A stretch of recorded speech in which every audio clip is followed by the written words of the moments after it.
No Bryce Young. No excuses.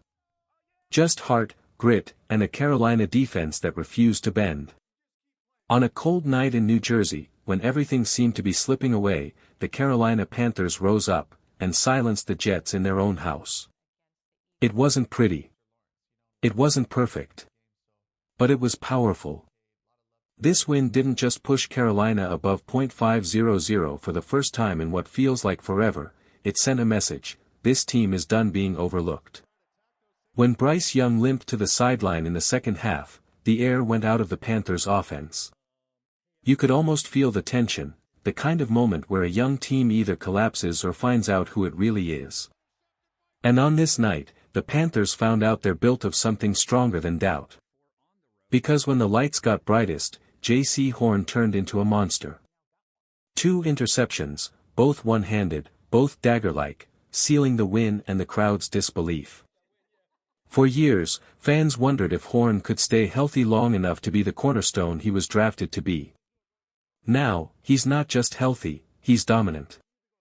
Every snap, every read, every burst off the line looked like a man possessed. You could see it in his eyes, he knew this game belonged to him. This is what the Panthers have been missing: swagger, leadership, and a defense that smells blood. Horn's emergence as a true on-field general has changed the tone of this locker room. No yelling, no chaos, just calm confidence. When Bryce went down, it was Horn who kept them steady.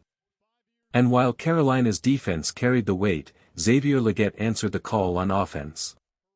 The young receiver, once questioned after a shaky rookie season, finally looked like the man the Panthers drafted him to be. 9 catches. 92 yards. A touchdown, and a game-sealing reception that let Carolina kneel it out and walk off the field with pride. He wasn't supposed to be the star of the night. But when the Jets doubled Tetro McMillan, Legette took it personally. He ran his routes like a man fighting for respect. He attacked every ball like it was his last. This wasn't just redemption, it was arrival. And as Andy Dalton stepped in for an injured Bryce Young and calmly led the offense through the storm, you could feel something shift. This wasn't just a lucky win. This was identity. This was toughness. This was Carolina football. No hype, no flash, just resilience. The question now isn't, can this defense be elite? The question is, how far can this team go if they keep believing like this? When Bryce Young went down, Carolina didn't panic, they adapted. Because if there's one thing this team has learned through pain, through doubt, through endless questions about its future, it's how to fight. And no one embodies that fight more right now than Xavier Legette. Last season, when Andy Dalton briefly took over for Bryce, you could see a spark between the veteran and the young wideout. It wasn't flashy. It wasn't loud. But it was real, built on timing, trust, and a willingness to take shots down the field. Dalton threw with confidence, and Legette responded like a man unshackled. Now, that chemistry has returned, and this time, it's different. Because Bryce Young isn't the same quarterback he was a year ago. He's calmer. Smarter. More decisive. And because of that, Legette is becoming something Carolina's been missing for years, a true playmaker who changes the tone of a game with one route, one catch, one roar. Back-to-back weeks with touchdowns. Explosive gains downfield. And what's more, he's finally turning those, almost, plays into moments that define games. Every time he lines up opposite Tetro McMillan, defenses freeze. Because double one of them, and the other will burn you. That's the beauty of it, balance. The kind of balance this team has been chasing since the rebuild began. And while Jalen Coker is still shaking off rust, and Mitchell Evans quietly carves out his role as the chain mover underneath, the story here is bigger than numbers. It's about trust, Bryce learning to trust his guys learning to trust him. That's what wins football games. But let's talk about the real reason Carolina is suddenly dangerous again. That defense. For weeks now, critics circled defensive coordinator Ejiro Evero's name like a target board, waiting for this unit to crack. But something's changed. Ever since the second half of that Cardinals game, this defense has been on a tear. They've gone from soft to suffocating. From vulnerable to vicious. Last year, teams ran through them like paper. This year, they hit a wall. Against the Jets, Carolina allowed just 81 yards on the ground, a number that would have been unthinkable last season. They bottled up Bryce Hall, forced Justin Fields to run for his life, and then, the moment fans will never forget, Nick Scott's hit. A thunderous, old-school collision that left Fields on the turf and the Panthers' sideline roaring. It wasn't about hurting anyone. It was about sending a message, not here. Not tonight. And behind that front seven, J.C. Horn and the secondary turned the field into a cage. 2 interceptions, near-perfect coverage, and the kind of swagger that tells the league this defense is done being polite. Is this group elite? Not yet. But they're getting close. Because elite defenses don't just stop drives, they shift momentum, control tempo, and break opponents mentally.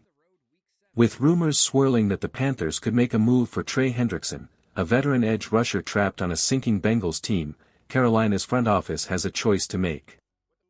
Do you double down on this new defensive identity and go all in, or play it safe and risk missing your moment? Right now, the NFC South is wide open. The Saints are slipping. The Falcons are fighting. And the Panthers, the team nobody expected to be here, are rising from the shadows, one hit, one interception, one comeback at a time. Right now, the NFC South feels like a coin flip waiting to land. The Falcons sit just a step ahead, holding a 3-2 record, but that lead feels paper thin. Carolina is breathing down their necks, and if Atlanta slips against the 49ers on Sunday night, things could shift fast. Suddenly, the Panthers could rise to second place, one step closer to rewriting their own story. But that brings up a bigger question: is now the time to go all in? Some fans are begging for a trade, calling for a big defensive splash like Trey Hendrickson. But ask yourself this: do you really want to send away draft picks, the very lifeblood of a rebuilding team, for a short-term gamble? This team has spent 2 years building its foundation, brick by brick. The young core is learning, growing, and finding its fight together. Patrick Jones may be out for the year, but the rest of this defense is far from broken. Nick Scott has emerged as a tone-setter, Prince Emily and Turk Wharton are grinding in the trenches, and Derek Brown is quietly becoming one of the most dominant interior linemen in the NFC. These aren't veterans chasing one last contract, they're hungry players carving out a future. And when that kind of energy starts to build, you don't throw it away for a name on paper. You trust the process. You grow it from within. Now let's flip the page, because the story of this team isn't just about defense anymore. It's about a backfield that's quietly becoming one of the most intriguing duos in football. Chuba Hubbard has been the steady hand, the worker, the grinder, the heart of this offense. But beside him, something new is emerging. Rico Dowdle is running like a man possessed. The difference is visible on every snap. Chuba attacks the line with structure, while Rico hits it like a storm. Every run feels violent. Every cut feels urgent. He doesn't shy from contact, he invites it. The stats tell the story.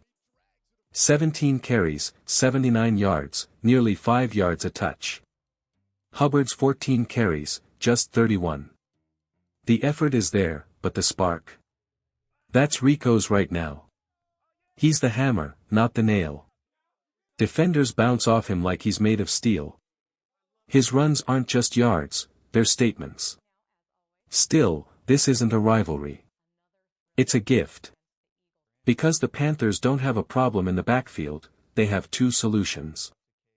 It feels like echoes of the old days, D'Angelo Williams and Jonathan Stewart, when Carolina could pound defenses into dust with whoever lined up behind the quarterback. It's that same thunder and thunder energy again. Both Hubbard and Dowdle bring something vital. One steadies the offense, the other shocks it to life. And with both combining for over 100 yards yet again, the message is clear: this is a two-headed monster, and it's only growing stronger. No trades.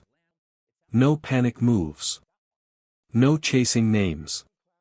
The Panthers are building their identity the hard way, with grit, with patience, and with players who are willing to earn every inch. And the rest of the NFC South?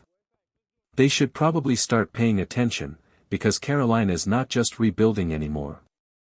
They're rising. That it's wild to think how quickly things can shift for this Carolina Panthers team. A few weeks ago, people were still questioning whether this offense could even move the ball, and now, they've got two running backs pounding defenses into the dirt. Chuba Hubbard is regaining his rhythm. Rico Dowdle looks like a man determined to take someone's job every snap he takes. And if this continues for another couple of weeks, Carolina might just have one of the most dangerous backfields in football.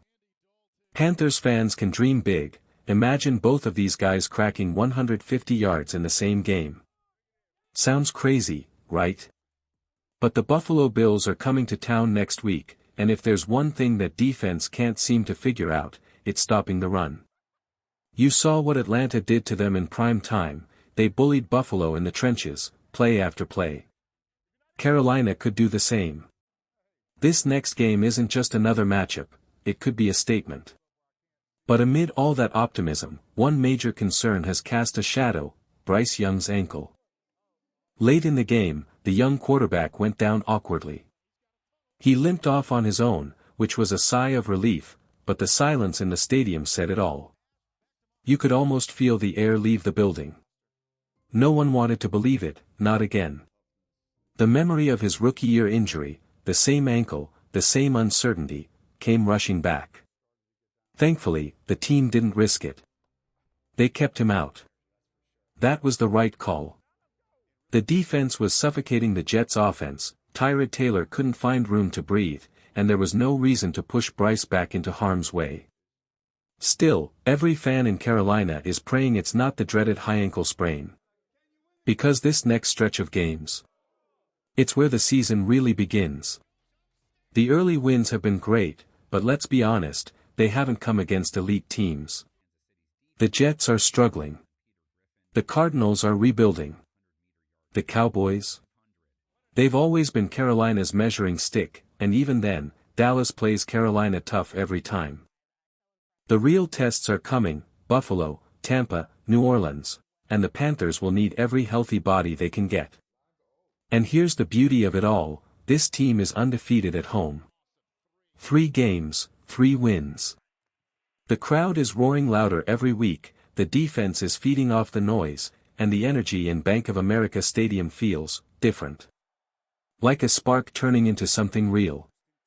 Beating the Bills at home would be more than just another win. It would be a message to the entire league, that the Panthers are done being overlooked. That Bryce Young, when healthy, can go toe-to-toe with the best. That this defense, led by J.C. Horn and a fiery coordinator in Ejiro Evero, can dominate any offense that dares test them. So now the question becomes, can Carolina keep this momentum alive when the lights shine brightest? What do you think, Panthers fans? Will Bryce bounce back in time for Buffalo? Can Rico and Chuba carry the load if he doesn't? Drop your thoughts below, because next week might just define the entire Panthers season.